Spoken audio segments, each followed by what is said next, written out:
So far, all of the segments that I've recorded have been about using the Creative Drawings Monogram program. But the Artistic Monogram suite actually comes with two programs. We've got the Creative Drawings, and then we also have a program called My Editor. And to demonstrate using My Editor, what I'm going to do is take this design that I've been, sort of demonstrating with for the last couple of segments, and I'm going to choose to send it over to My Editor. And then I'm going to talk a little bit about what the purpose of the editor is and just exemplify a couple of ways that you might want to use that. So first of all, when you're using the Creative Drawings program, you can simply choose File and Export. And then you have three options here. It's to editor, to image, or SVG. Now, SVG is like to a vectorized file. To image would create a bitmap image of your embroidery design. But to editor, we'll send the design that we're working on to the My Editor program. So I'm going to choose that now.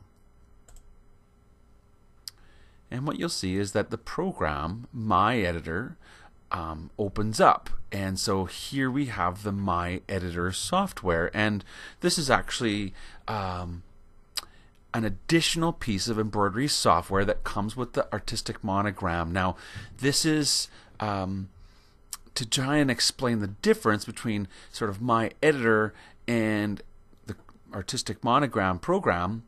Artistic Monogram, the window that I have, I guess I have them kind of staggered here. I'm just going to step on the back one.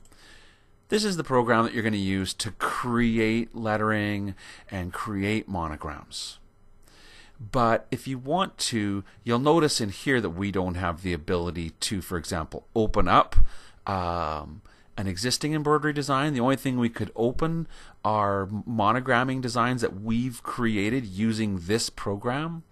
So there's no way to sort of really interact with adding lettering to another program. So that's where this My Editor comes in.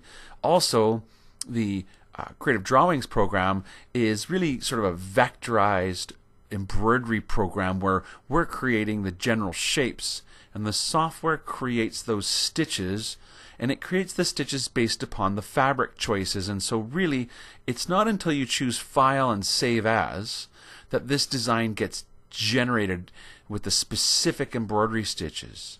Now, popping back over to My Editor, this is not what you would use to create embroidery objects, but more specifically what you could use to edit them, to do some different styles of editing.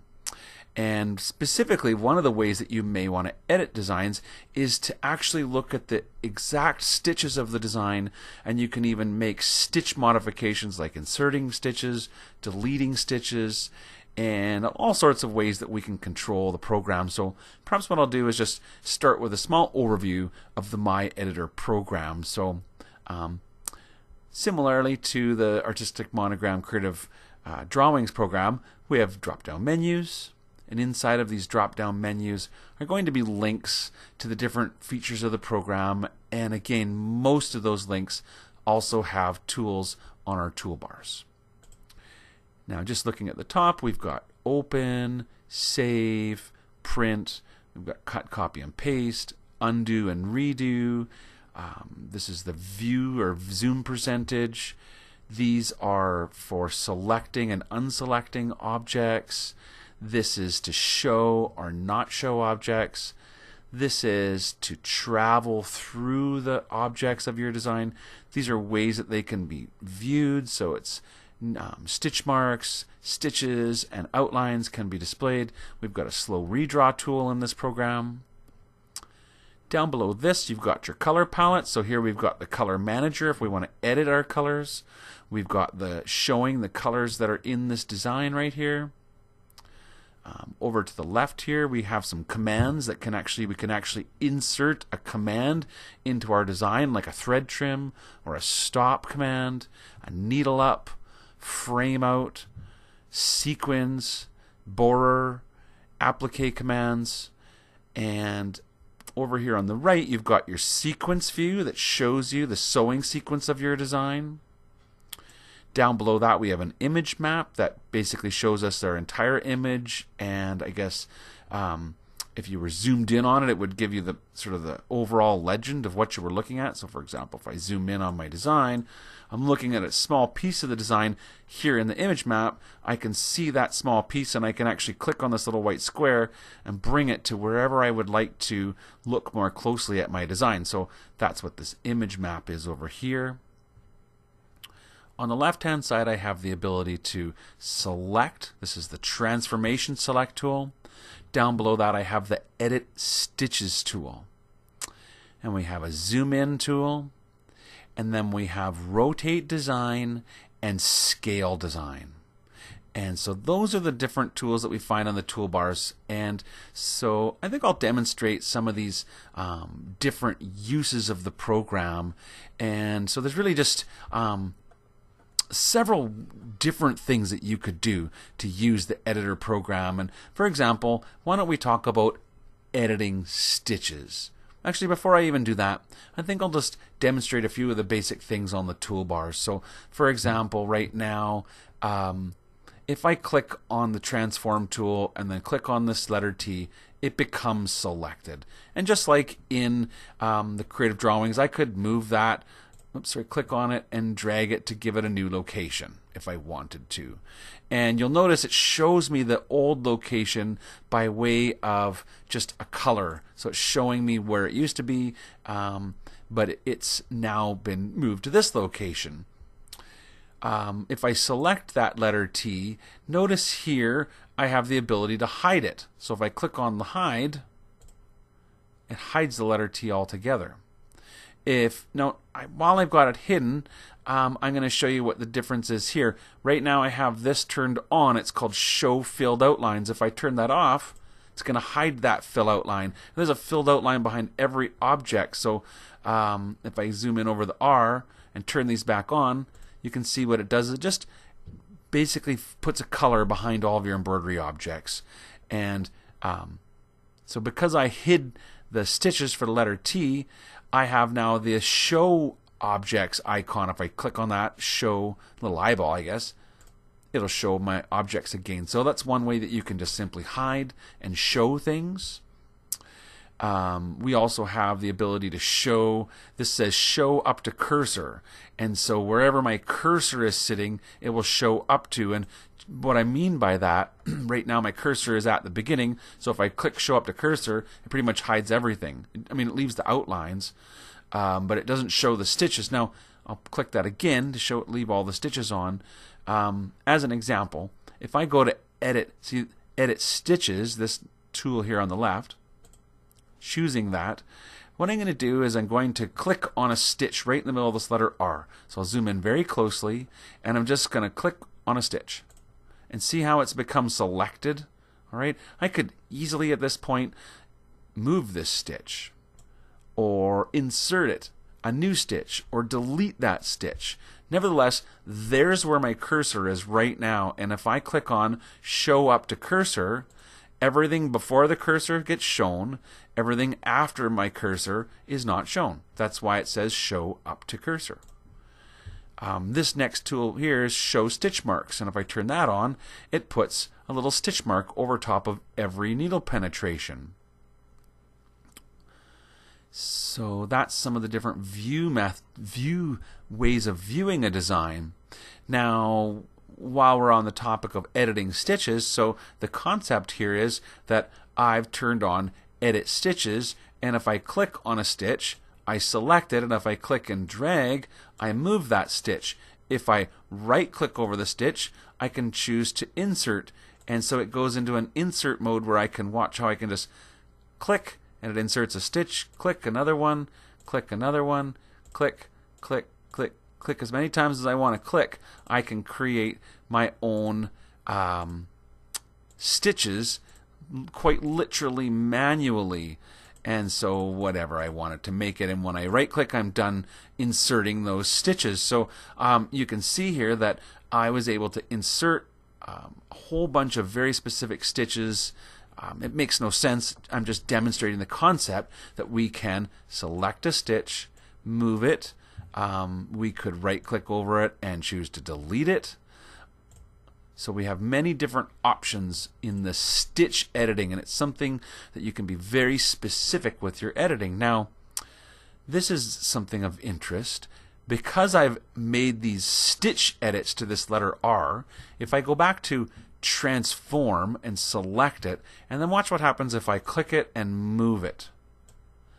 I get a message. It says regeneration. Stitch editing is done on this object, and so it's locked.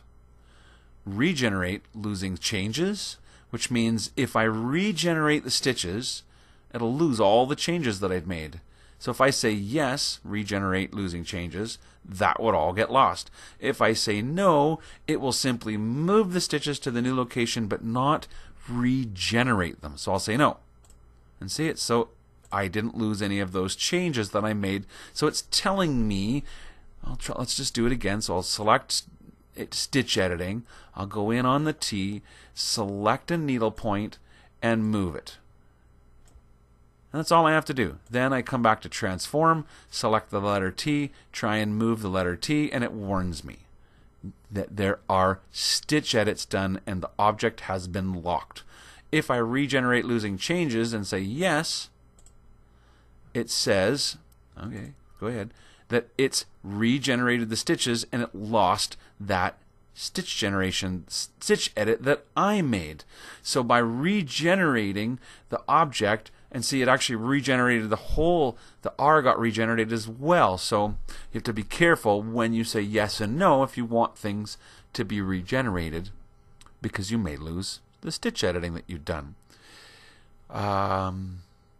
So just as an example, if you wanted to insert a thread trim in your design, you could come to the very specific place where you would wanted to edit it, go to Stitch Editing, and zoom in, select the stitch, and then choose Thread Trim.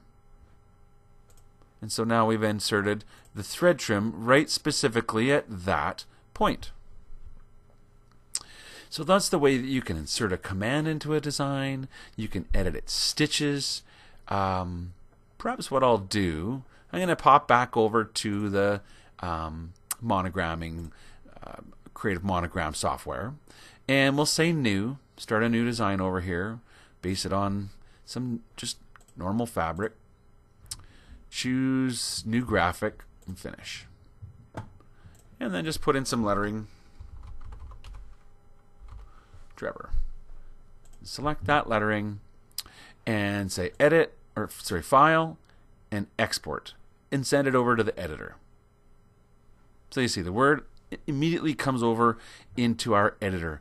Now from here we could do other things as well, like for example we could rotate the design in here, or we could scale the design in here, and I realize these are things that you could do in the sort of Creative Monogram software, but the thing is here we also have the ability in the My Editor to work with other designs that we didn't create. Now I'm going to go ahead and say File and Open. And when you choose Open, and right now it's set for all embroidery files, and it's just looking at my desktop. I could use this to browse to any folder in my computer. And right now it says all embroidery files, and just to look, you can see that we can open quite a large list of embroidery formats. So that would be everything from Janome to commercial formats like Tajima. Now I'm just going to leave it set on all embroidery files, and notice that on my desktop I have a design that's from one of the lessons that I prepared for different topics, but it's a design that I made called the Butterfly Corner, and it's a Jeff design. I'm just going to go click on that and say Open. So imagine you've got an embroidery design. Maybe you downloaded it from the internet. Maybe it was one that you even purchased. And now you'd like to add lettering to it, or you'd like to try and make edits to it. So just as an example, here's the design in the sequence view, and I can see all of the different parts of my design, the colors, and the individual sort of parts of those designs, what the objects were. And notice if I click on it in the Sequence Manager, it highlights that portion of the design in the workspace. And similarly, if I click on it out here in the workspace, it highlights it in the Sequence Manager. You can use the Sequence Manager to drag and drop to change the sewing order of the colors if you want to.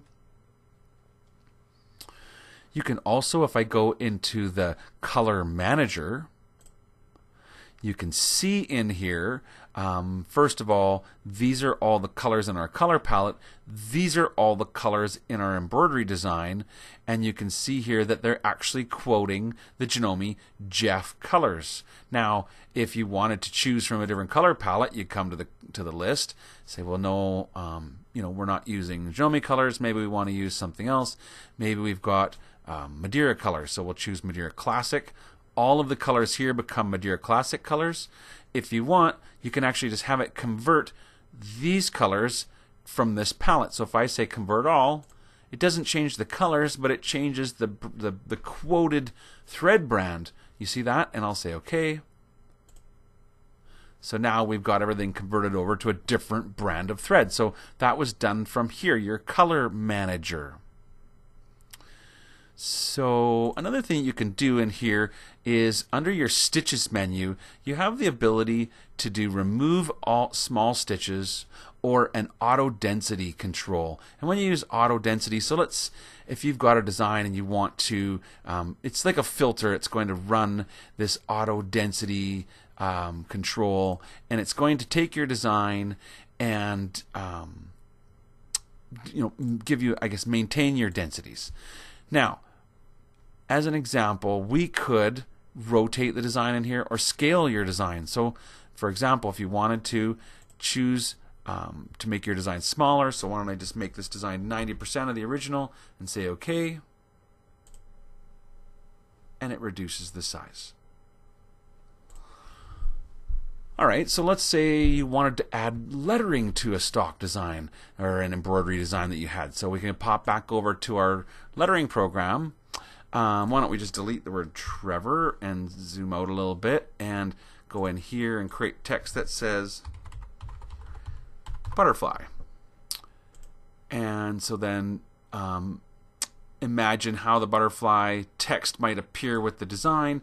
I think all I'll do is just simply maybe rotate it to be on a bit of an angle and then say File and Export to my editor. And so it comes in as its own design, but what I can do here is select the word butterfly and just simply choose Copy. And then notice under my Window drop-down menu, all of the designs that I've opened are here. So we have this butterfly corner design that we've opened. And then I could choose Paste. And then I'll just click that word and bring it into the design wherever you wanted it to be. So that's the kind of concept that you can use the My Editor program to do finalization edits. So in this case, I used it to create lettering and then combine it with an embroidery design. But I've also demonstrated how you could actually go in and make edits to the actual embroidery design. So if you wanted to come in and turn on your needle points and try to very specifically, perhaps your outline and your fill aren't lining up and you want to go in to your stitch editing, and then where did I go? On a small area like right here, and select your stitches and just move a few stitches out so that your design is just perfect. You can get in and make very small and specific stitch edits that may or may not help your design in the way it sews. So that's really the concept, is we can be very specific and make very small changes to the exact stitch placements of our design. And yeah, so that's the My Editor program. And just similarly to the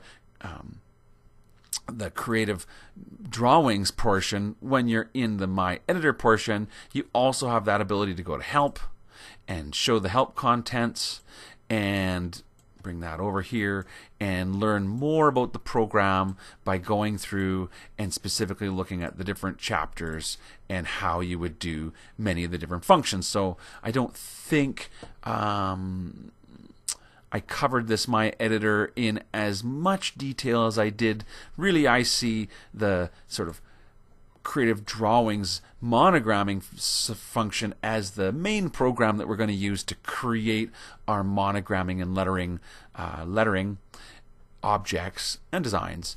And then if you need to do specialized things like combining them with other embroidery designs or making stitch edits or applying sort of overall density changes to the design, then we can learn to use the My Editor program to make those styles of changes. So I think that's going to conclude this segment on the My Editor program, and I really hope that you enjoyed the DVD video guide for artistic monogramming software, and I hope you enjoy using your software, and so I certainly hope that you have a wonderful day. Thanks a lot.